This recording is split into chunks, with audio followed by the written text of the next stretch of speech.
أيها الزملاء et chers invités et participants, المدعوون الكرام المشاركين، أرحب بكم في هذه القاعة 5 لجنة التعاون. في أي حد يسمع عربي؟ في حد يسمع عربي؟ au dossier sur l'apatride. Et pour soutenir cette réunion, il y aura un débat sur la loi type sur la nationalité du Parlement panafricain. Je voulais rappeler que, en principe, c'est le sous-comité qui devait être mis en place, qui devait se charger du travail que nous sommes en train de faire aujourd'hui. Malheureusement, compte tenu du quorum qui n'a pas été atteint, le sous-comité n'a pas été mis en place. Et comme il faut bien avancer, c'est la commission entière qui va prendre le dossier. C'est l'objet de notre réunion de ce matin. Nous aurons 4 intervenants.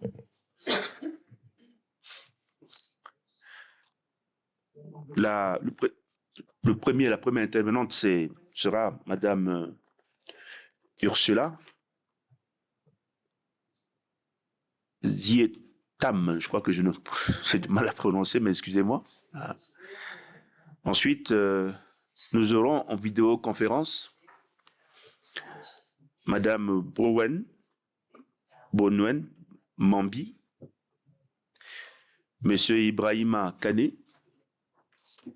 Ensuite, nous donnerons la parole au conseiller juridique du Parlement panafricain pour nous éclaircir sur le processus de ce document, surtout par rapport au cadre juridique. Voilà donc dit en quelques mots. Mais l'ordre du jour aujourd'hui, qui nous est soumis, et je voudrais demander votre approbation avant de continuer, c'est, bon, naturellement, la vérification des... On va passer là-dessus parce qu'on voit tout de suite que le quorum n'est pas atteint, mais on doit quand même avancer. Il y aura donc cette présentation qui sera faite par Madame Ursula. Ensuite, après la présentation, il va y avoir un débat, discussion entre nous sur la question. Et par la suite, nous allons mettre à jour donc cette loi que nous, après la discussion, nous mettrons à jour. Donc la updated version of the model law, and then we will discuss what we will be covering in our next meeting and any other business. And that will take us to the end of the meeting. So, colleagues, can we please adopt the agenda as is? Please, would somebody propose and somebody else second that motion? Would anybody like to propose the adoption of the agenda? So we're going to be focusing on the model law after the presentation by the 3 experts.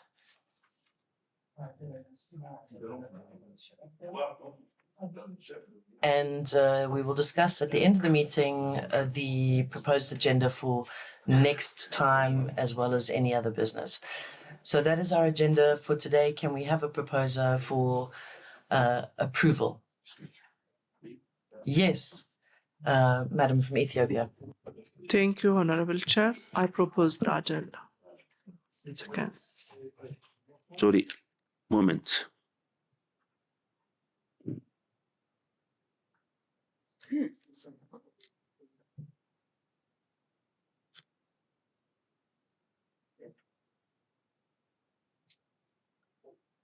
Yes.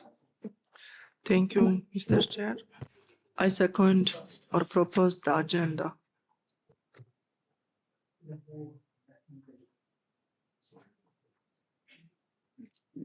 Namibie. Yeah, I second the proposal. I second. D'accord. OK. Thank you very much. Very well. So our agenda has been adopted without amendments.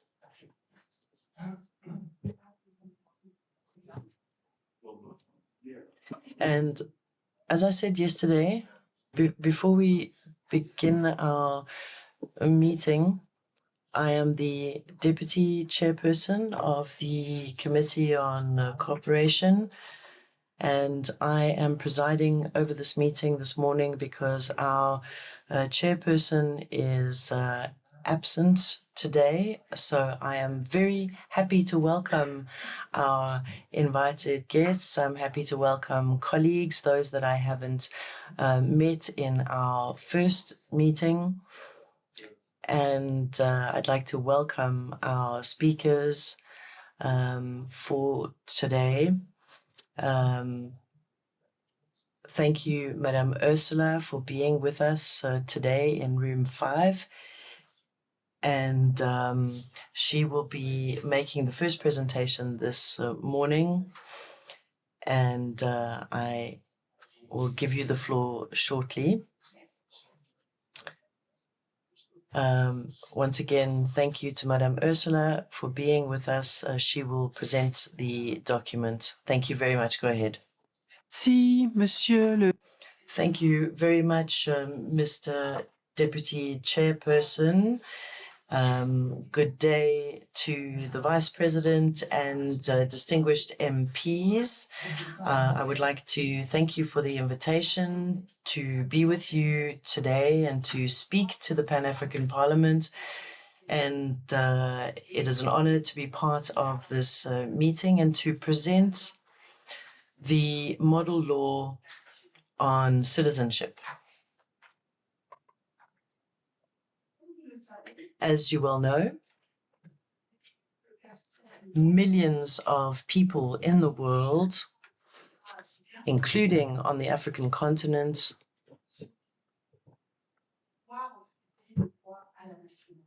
have been refused citizenship. And this places them in a state of statelessness with all of the challenges and problems that come with that. They do not have access to education. They don't have the right to work legally. They don't have the right to health services, appropriate health services, or to any legal protection. They are very often exposed to the risk of exploitation and abuse. And the presentation today is going to focus on the following points on the screen so that we can have a common understanding of the context, the challenges, and the promising way ahead to facilitate citizenship on the continent. So we are first going to start off with an outline of statelessness in Africa. This will be followed by a brief presentation on the mandate of the UNHCR on statelessness, the role of states in ending statelessness. We will talk about the following with my colleagues who are online, human rights, and particularly the human rights linked to nationality. We'll talk about the protocol on the right to citizenship, which was adopted in February 2024. And we will then go into further detail of the objectives of the model law, the structure of the model law, and the most important protections that are offered through the right to citizenship. So to begin with, let us begin with an outline of statelessness in Africa. It's important to remember that on the African continent, we have a very significant number of stateless people. Nevertheless, figures vary from country to country, and for a large part of the African continent, we do not have exact figures of people who are affected by statelessness. Nevertheless, we note and appreciate the concrete actions that certain countries have taken to identify stateless people. This is the case for Côte d'Ivoire, for Namibia, to name but two of them. And recently this year, South Africa and Mozambique began a qualitative study on statelessness, and that study is ongoing. As you know, Mr. Vice Chair and distinguished MPs, statelessness can be caused by different things. We have people who are sometimes born stateless, but other people who become stateless during their lives. And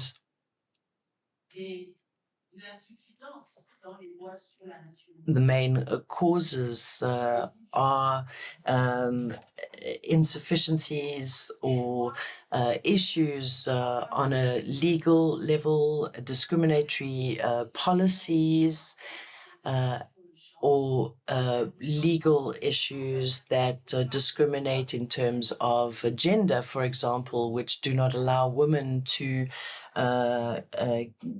transmit or give nationality to their children, citizenship. There's also the absence of registration of births. And we have systems that are inadequate.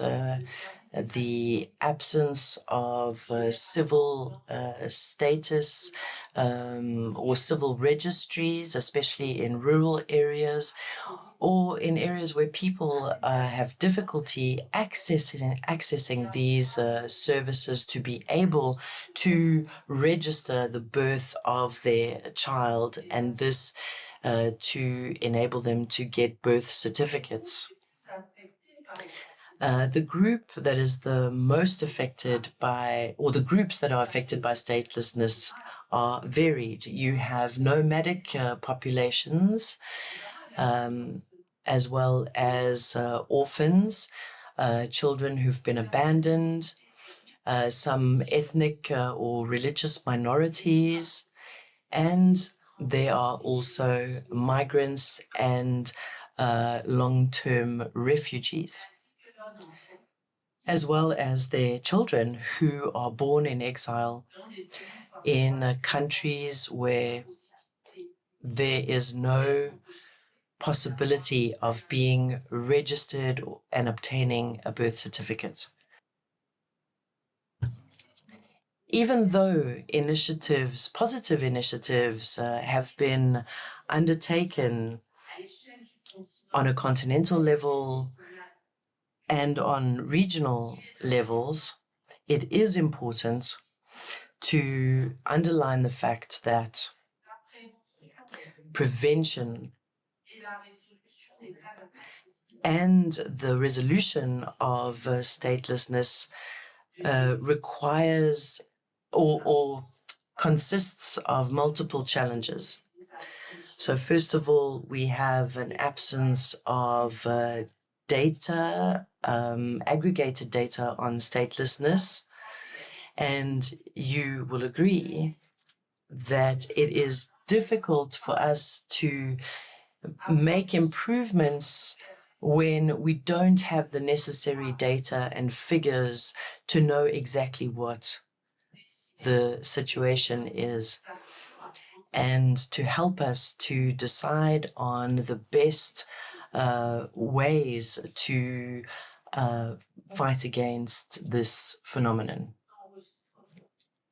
There are limited registration systems, and this limitation prevents a great number of people on the continent from getting their documentation, their birth certificates, and this paperwork is required for them to have all the necessary documentation to have a right to living and work, etc. And it places a lot of limitations on certain groups in the population. So what is the UNHCR doing to prevent this kind of situation or to resolve the cases of statelessness? As you know, our organization is mandated by the General Assembly of the United Nations, and it's mandated to identify and protect stateless people and to prevent and reduce the number of stateless people. The two conventions on statelessness, the one from 1954 and the more recent one, are there to fight against statelessness. And more recently, we launched the I Belong campaign. And the objective of this campaign is to rid ourselves of statelessness in the next few years. By 2024. So we have limited time and still a lot to be done. The overall action plan that was adopted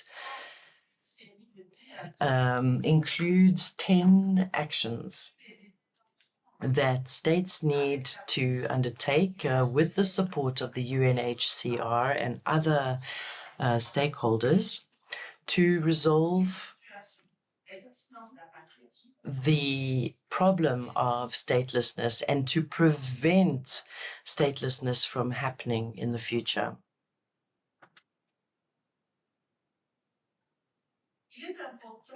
It is important to underline here that the I Belong campaign, this campaign to end statelessness, also supports the achievement of the Sustainable Development Goals, particularly Objective 16.9. Over the last 10 years, the UNHCR has worked very hard to help at least 500,000 stateless people to acquire citizenship. And many more are in the process of getting their citizenship thanks to legislative changes that have taken place in certain countries.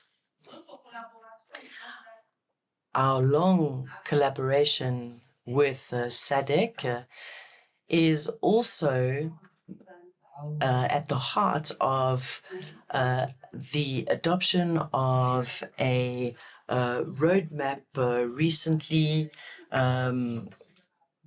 with regards to eradicating statelessness in the region. And we are now celebrating the 70th anniversary of the Convention on Statelessness.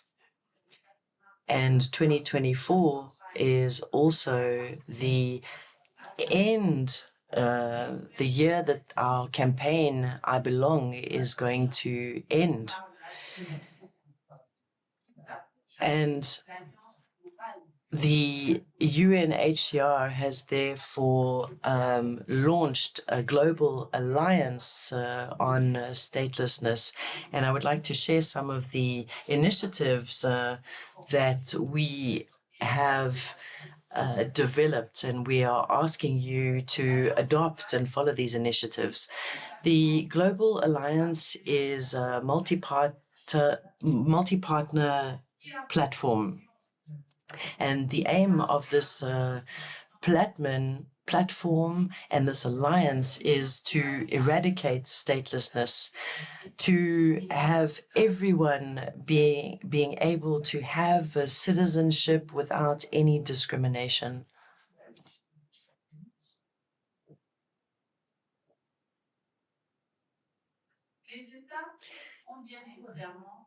And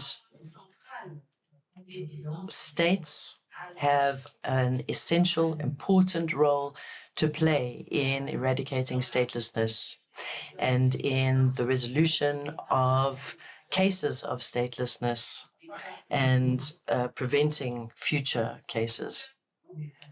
Governments are the ones that decide on who is a citizen and who has a right to nationality. And so this makes them responsible for political reforms, legislative reforms that need to take place because they are necessary to ensure that statelessness is eradicated in a sustainable way. And the UNHCR, as well as other agencies, civil society, and other key partners also have a very important role to play, as well as stateless people themselves. Sometimes they are organized in groups, and it has to be said that statelessness is a problem that we ourselves create. And it can be resolved and it can be prevented through concrete actions that need to be taken by states. And this includes the ratification of the 1954 Convention and the 1961 Convention on Statelessness, the identification of stateless people,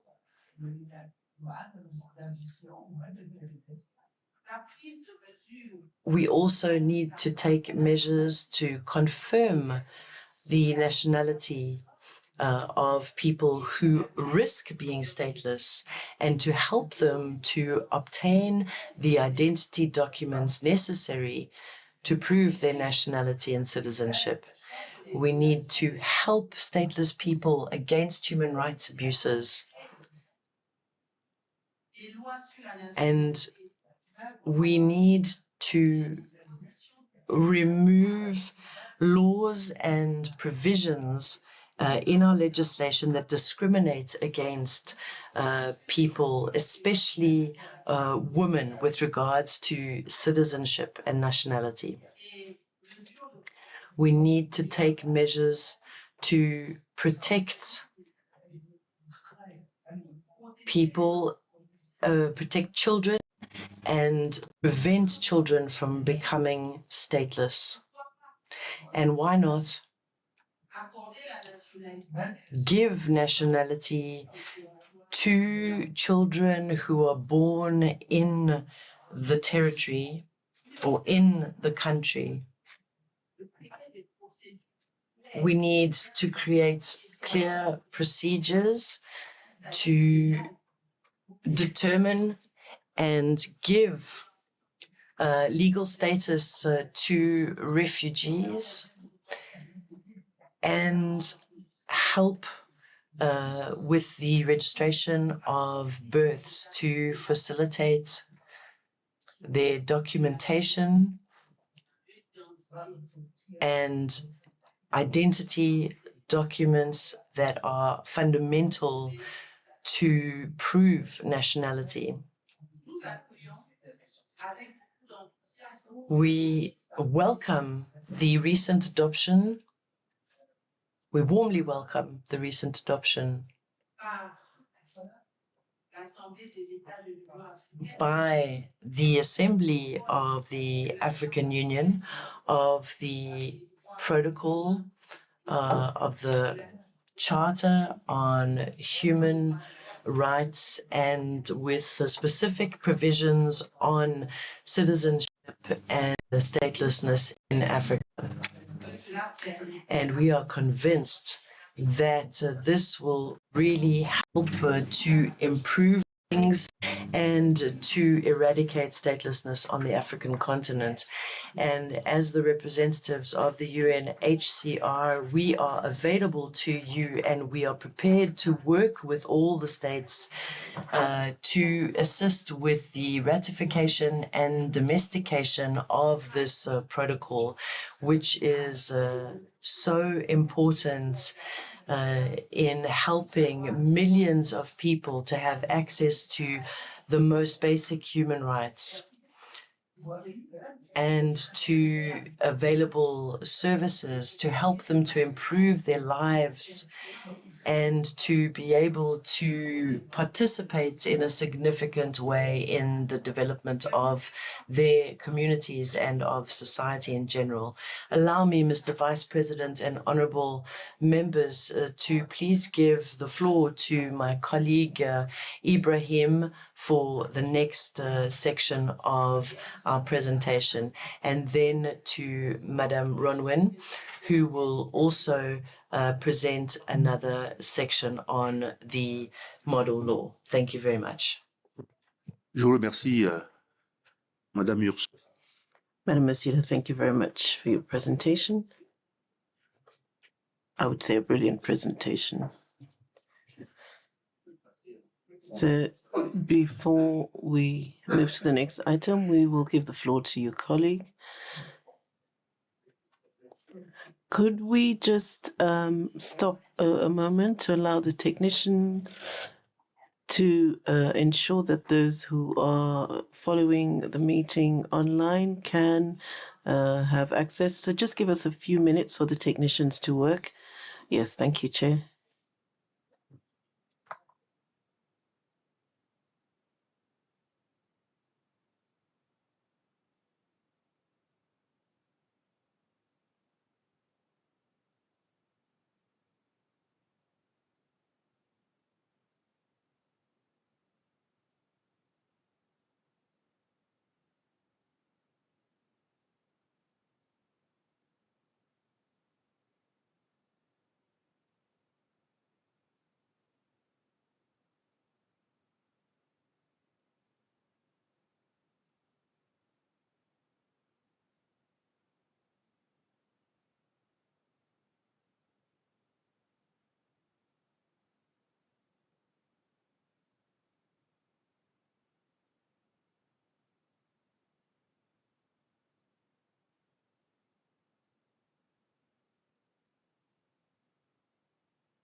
Excuse me.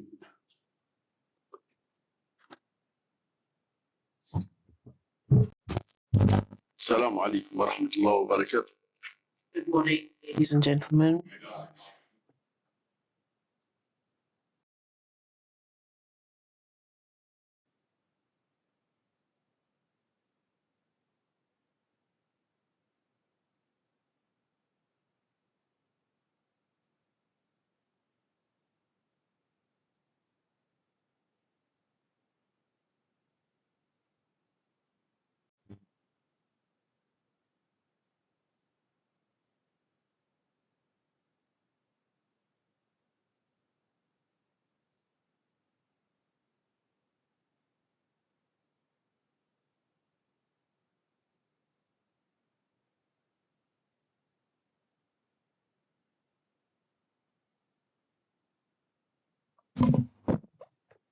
Testing, testing, 1, 2, 3.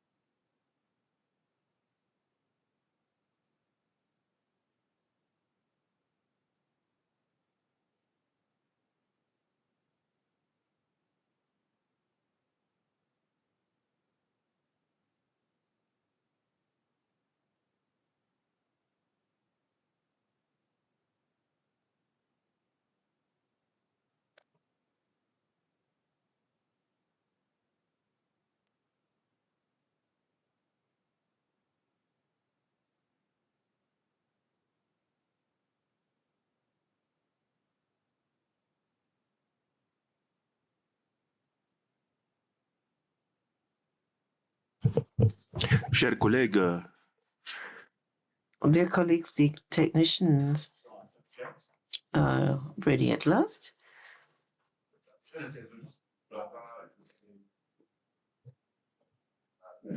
The next presenter will not be able to use the slide projector, but the following one, I'm sure by then it will be ready for use. So we need to continue.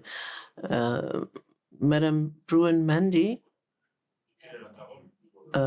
is now going to take the floor to complement the presentation made by Ursula a moment ago. So please go ahead.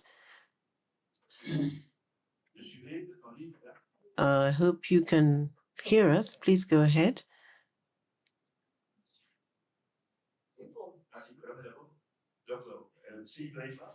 Okay, so it's now Mr. Ibrahima.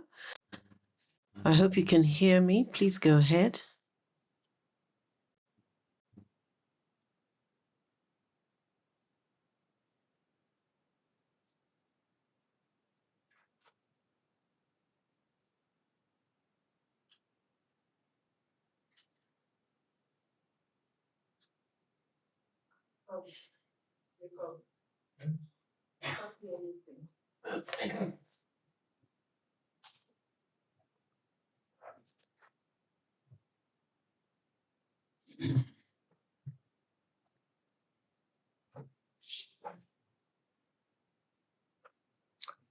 apparemment, il y a un souci.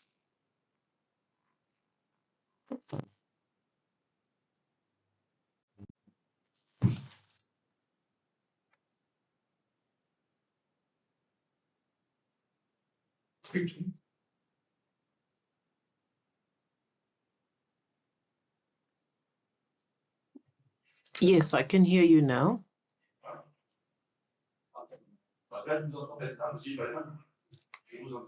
Yes, I can hear you now. C'est Ibrahima? Vous m'entendez?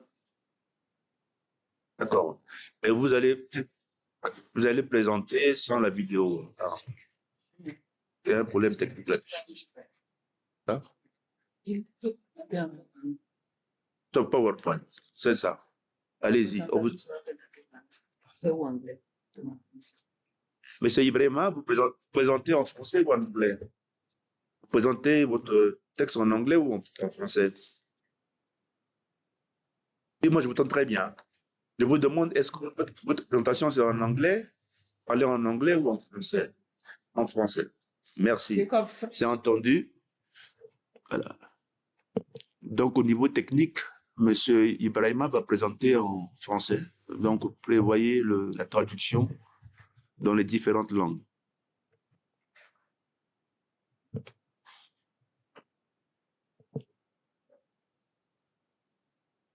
It's good? Vous pouvez aller, Monsieur Ibrahima. Vous avez la parole.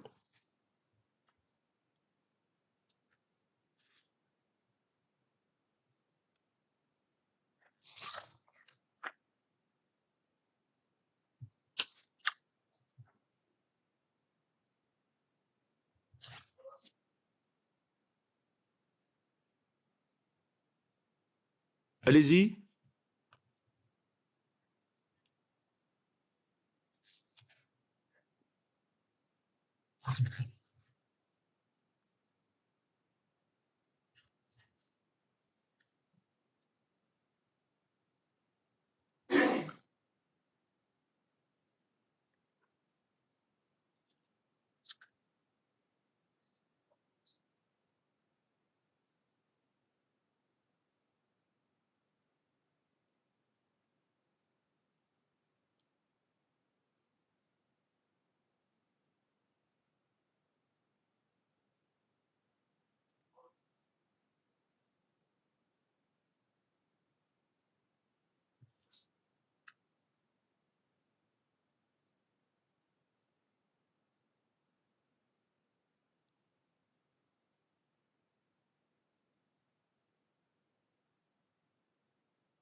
Monsieur Ibrahima, vous avez dû entendre les applaudissements dans la salle.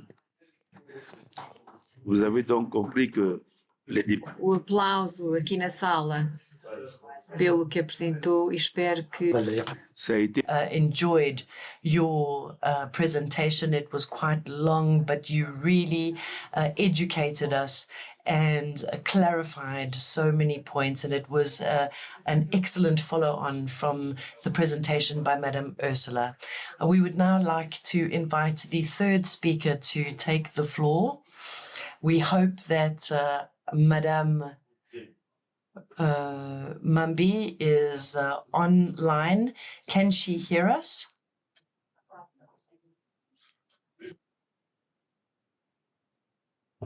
Yes, we can hear you. Thank you so much, Madam. You have the floor. Please go ahead.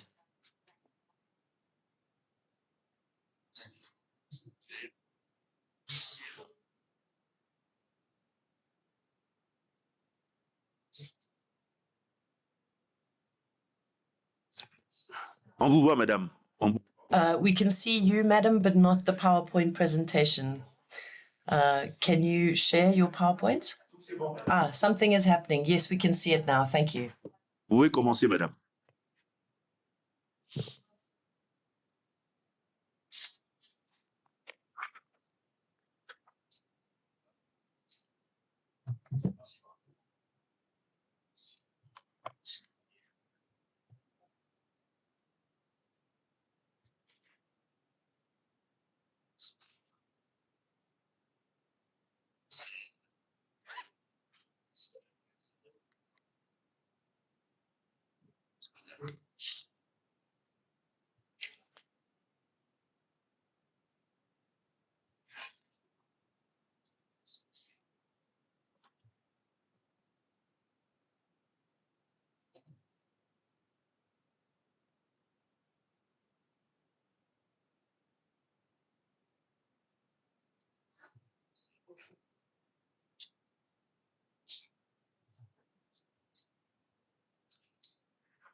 Thank you very much to the presenter.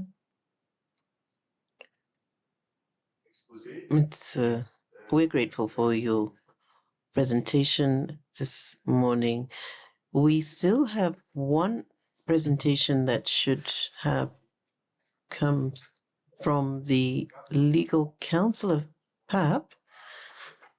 Unfortunately, this will not be possible.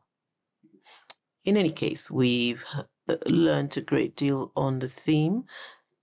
The legal counsel's intervention was really just in response to what has been already presented.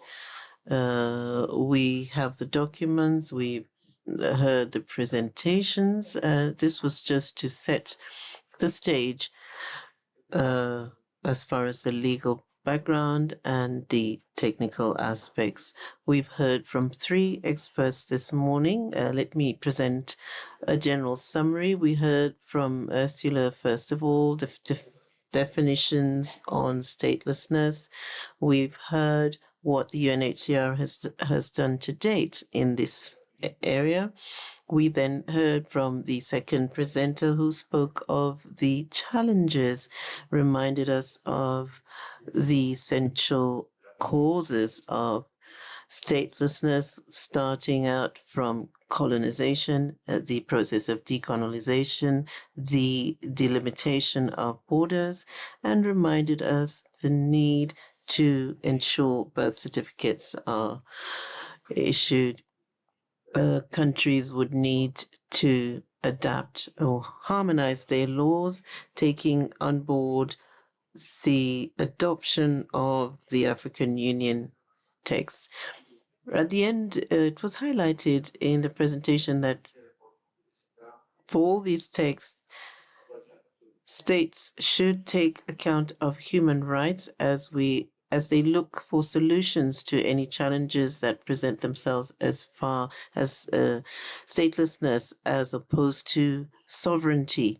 It should be human rights that should be the overarching principle. And so we need to ratify the text. We've 15 ratifications to date. A great deal of work, therefore, is required at national level by all of us to ensure that our states ratify these texts. We heard from the last speaker who gave a breakdown of the text and how to proceed with harmonization.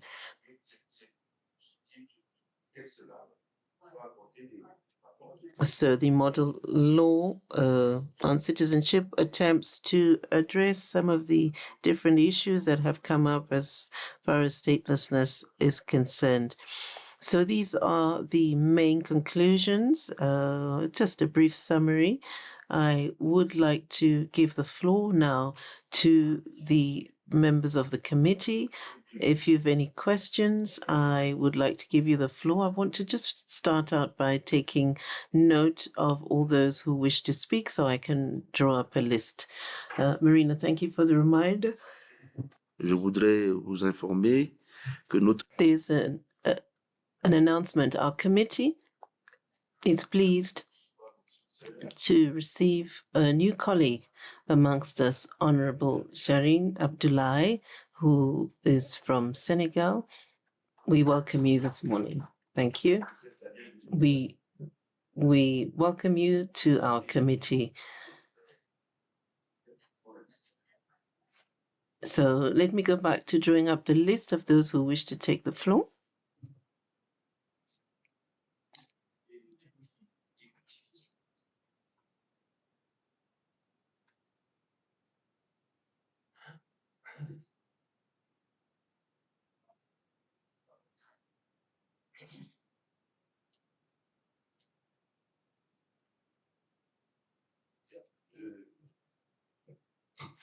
Okay, thank you. So, colleague from Djibouti, you have the floor. Good morning to you all. Chair, thank you for the floor. Let me start out by also commending the three presenters for the very clear presentations, which gave great detail. We've learned a great deal on the subject of statelessness this morning. I would like to know, and this is related to the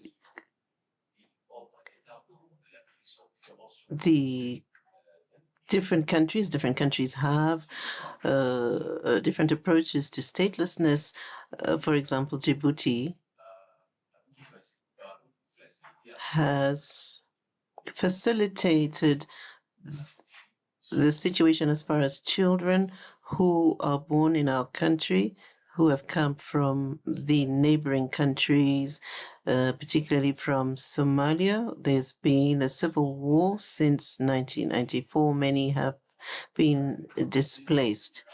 So the second generation that we speak of now are those who have already gone to university. They've been in Djibouti for so long. And so the government has facilities in place and has promulgated laws to ensure that these children do have access, first of all, to education. So the children are registered, they have their birth certificates, and then they can receive education. They would have the rights, the same rights of a Djiboutian child. So access to education, access to healthcare, and all the rights of a child that would have been born in Djibouti under normal circumstances. So these are the steps that the President of the Republic has taken.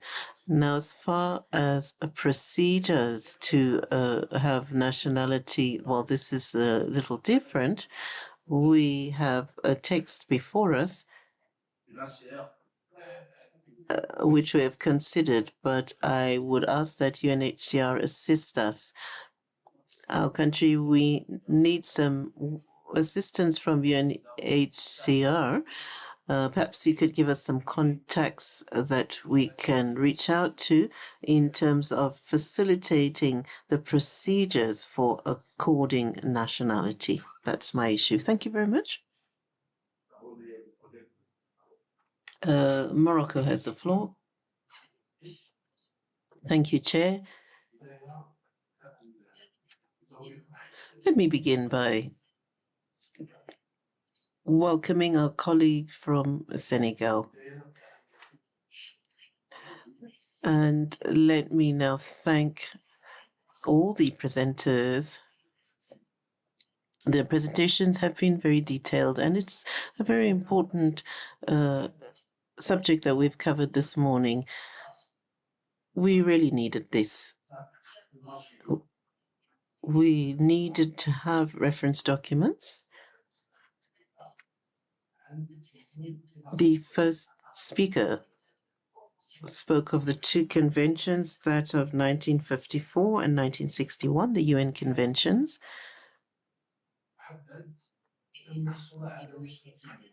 It would have been good to have a copy of these two conventions.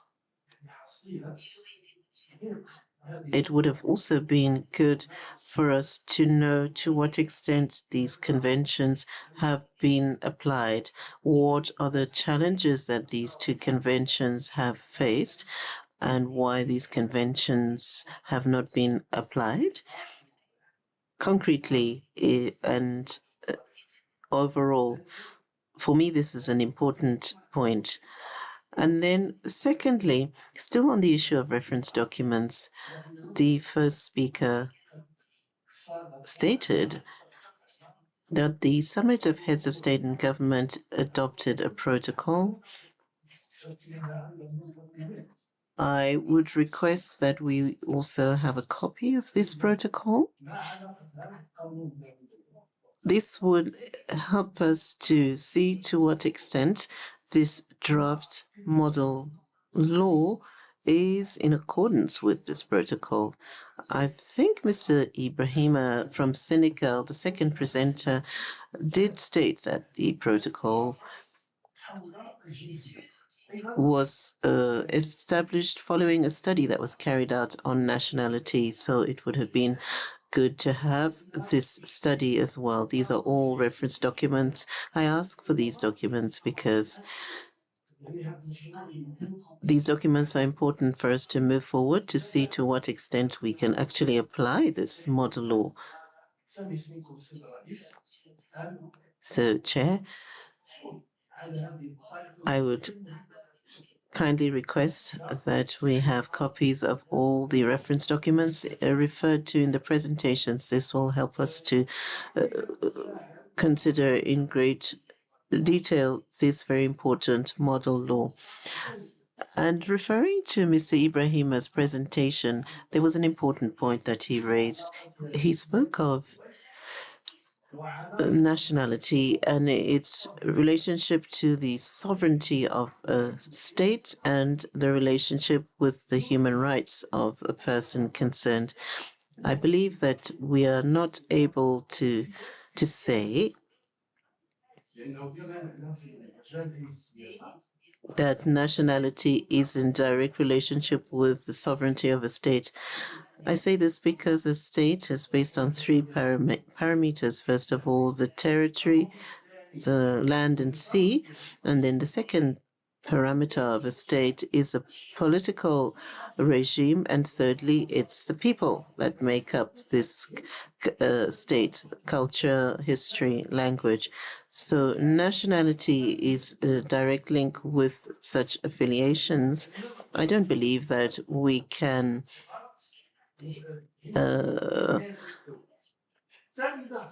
do away with the relationship between nationality and sovereignty. If we feel that this is part of one's human rights, this does not mean that nationality is in direct relationship with the state. I think we need to be clear on these issues. I can't go into detail now, but this for me is clear. Nationality relates to two issues. Firstly, affiliation. A new child would acquire the nationality of the two parents or of one of their parents. I believe a recommendation would be good, a recommendation to say that nationality can be given to any child whether or not the parent does not hold the nationality of that country. A child can have the nationality of its mother. In many African countries, this is not applied, and this is negative. We need to correct that.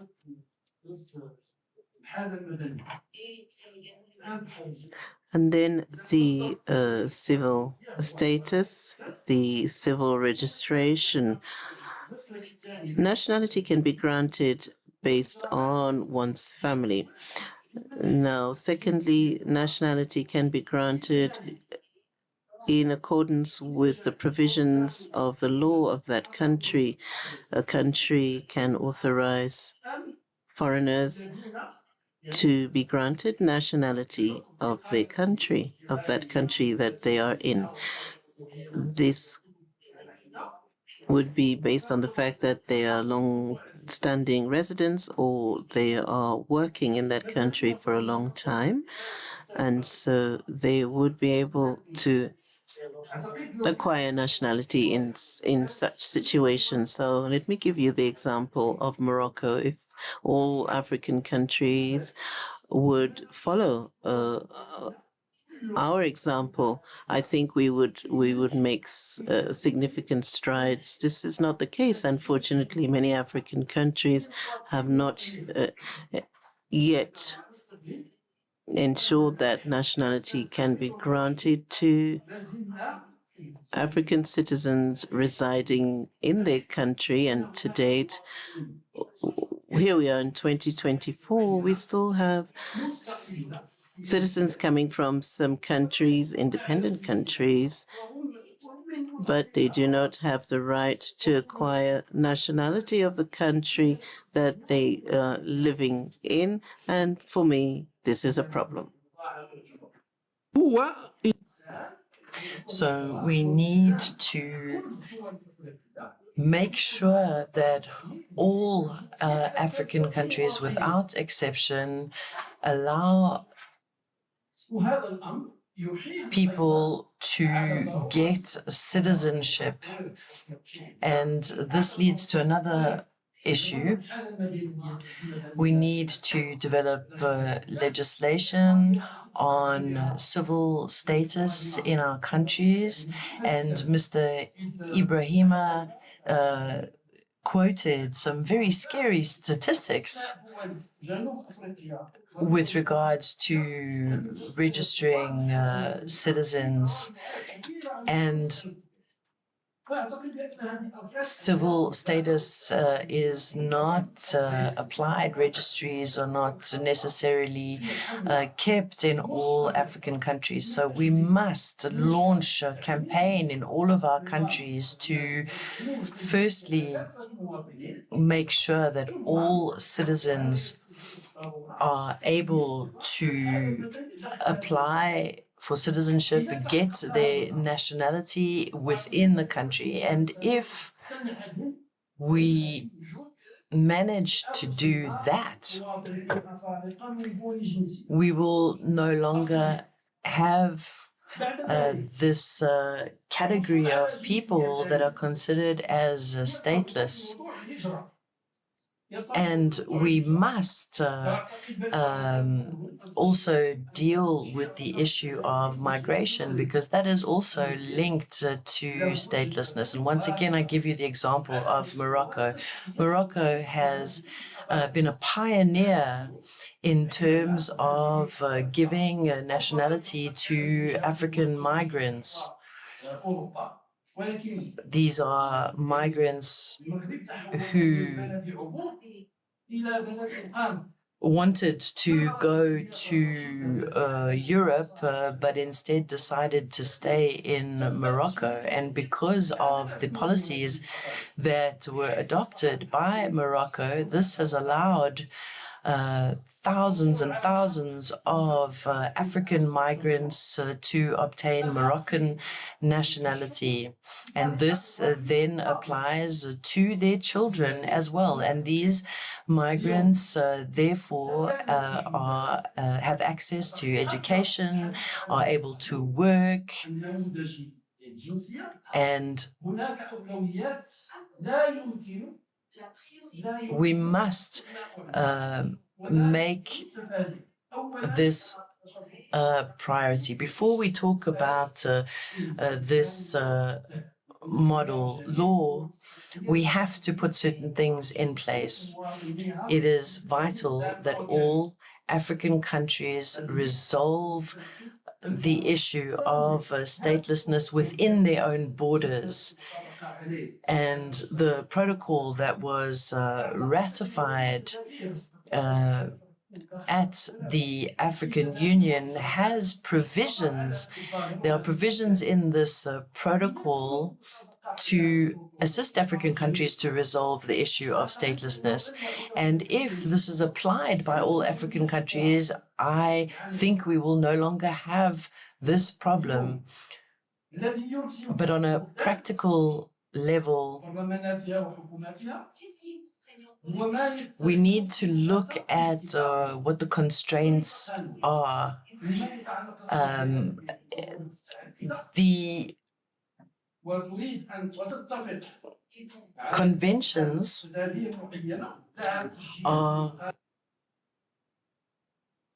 The conventions are binding, protocols are not. And so if you are party to a convention, it must be binding.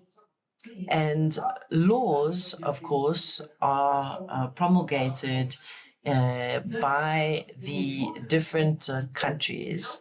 And so the national laws are not binding outside of the country, but the conventions are.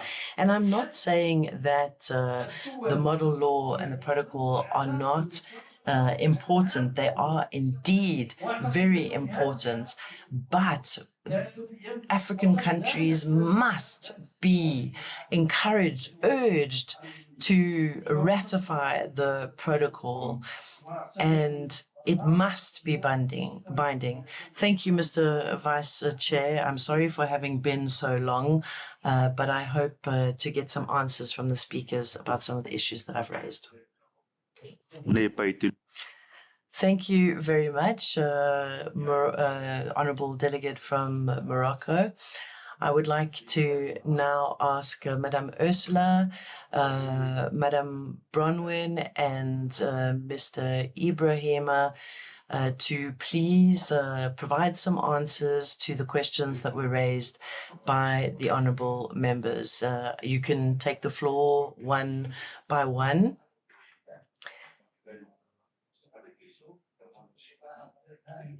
And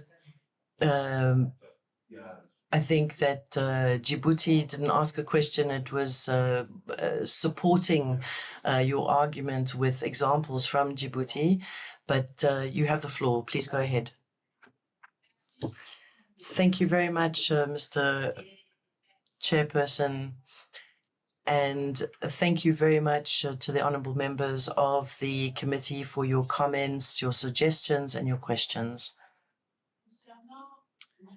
With regards to the proposal made by the honourable member from Djibouti, we have taken note of the proposal and we will communicate that proposal to our colleagues who are working in the HCR offices in Eastern Africa. So they will be informed of your proposal.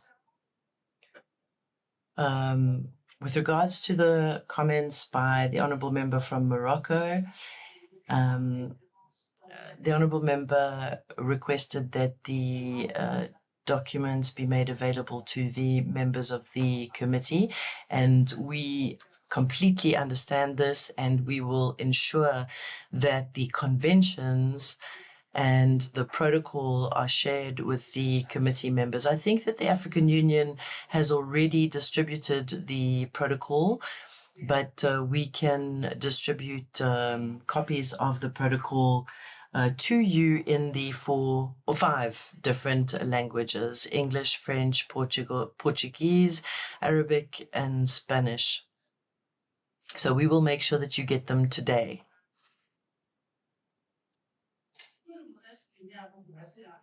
And what I would like to underline before giving the floor to my colleague Ibrahima is that the ratification of the 2 conventions is also a challenge that we need to keep in mind.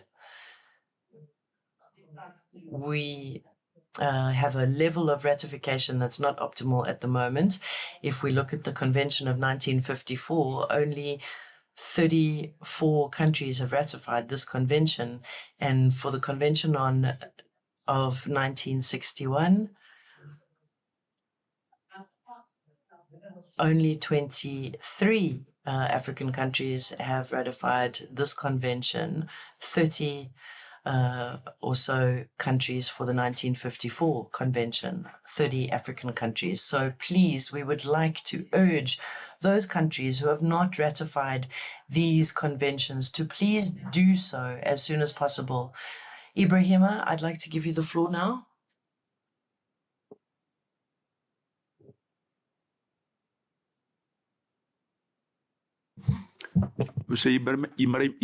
Mr. Ibrahima, are you online? Yes, I am here.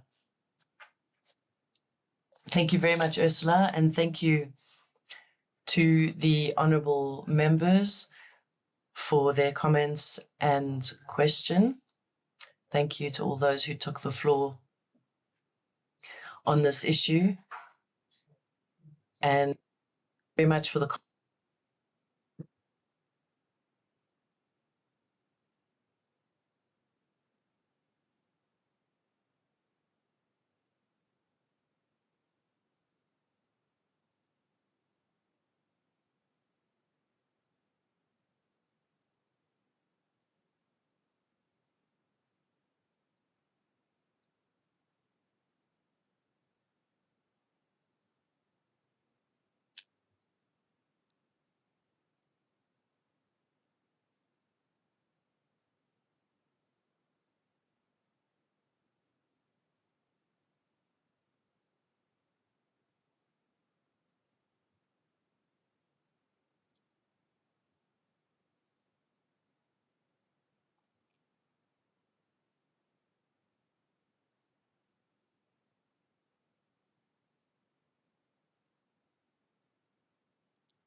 Merci, Monsieur Ibrahima.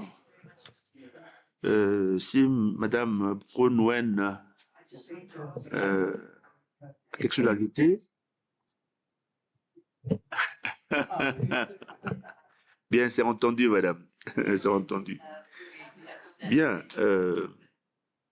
chers collègues, est-ce qu'il y a d'autres questions? Bien, il n'est pas nécessaire d'ouvrir une seconde liste. Je pense que ça montre que les exposés ont été très clairs. Très clairs. Chacun, en ce qui le concerne, dans son compartiment, a bien exposé les choses. Et lorsque lors d'une réunion de ce genre, il n'y a pas de questions, ça veut dire que soit il y a deux choses. Soit les gens n'ont rien compris, soit ils sont satisfaits. Et donc, moi, j'opte pour la seconde option, et que les gens sont satisfaits et n'ont pas beaucoup de questions. Par contre, moi, je relève une certaine relation. And I would like to make the link with what we discussed yesterday in terms of Sharia law. Yesterday, we spoke about Sharia law, and there's a link with nationality because Sharia law takes into consideration this question of nationality and statelessness, including for crimes that are committed outside of the borders of a certain country. And there's definitely a link between what we discussed yesterday and the presentations of today. And I encourage colleagues to think about that link. And regarding the conclusion made by Mr. Ibrahima, we really need to commit as MPs, MPs who represent our populations, to moving forward with this issue. We have people in our countries who don't have ID documents, who don't have papers, who can't vote, who can't access basic services. And when elections are coming up and we're campaigning, we know that sometimes there are people who go to vote with papers that are not their own. And that often creates credibility issues in terms of the results of elections. So I think that in dealing with the issue of statelessness, we'll be dealing with actually a great number of problems that we experience in our countries. We need to fight for the human rights of people in our countries who do not have nationality, who do not have papers, and therefore do not have rights. We must go back to our countries and do everything possible to ensure that we ratify the protocol. I'd also very much like to thank Mr. Ibrahima, who spoke on behalf of his colleagues and offered the help and assistance of the UNHCR, saying that you would be available to assist us because we will not be able to remember all the details of everything that you explained to us today. And we would be delighted to have the very dynamic team that presented to us today to be able to support us in work going forward and in convincing our other colleagues to adopt this text. So that's what I wanted to say to close off. And I'd just like to finish off by thanking Madame Ursula, Madame Bronwyn, and Mr. Ibrahima for their excellent presentations that were clear, concise, and very well explained. They really enabled us to understand the issue of statelessness from all angles. So thank you very, very much. I think we can applaud.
Merci beaucoup. Thank you very much, Honorable Chair and members of the Pan-African Parliament. We are at your disposal. We will be happy to participate fully in the next step. Thank you very much.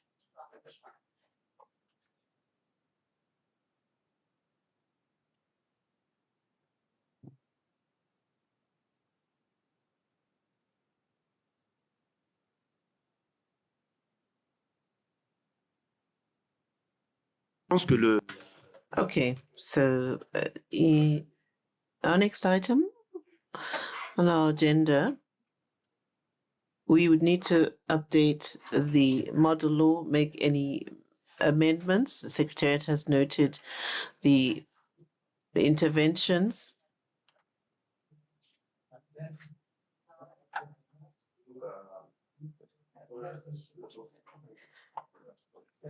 So we've concluded on this.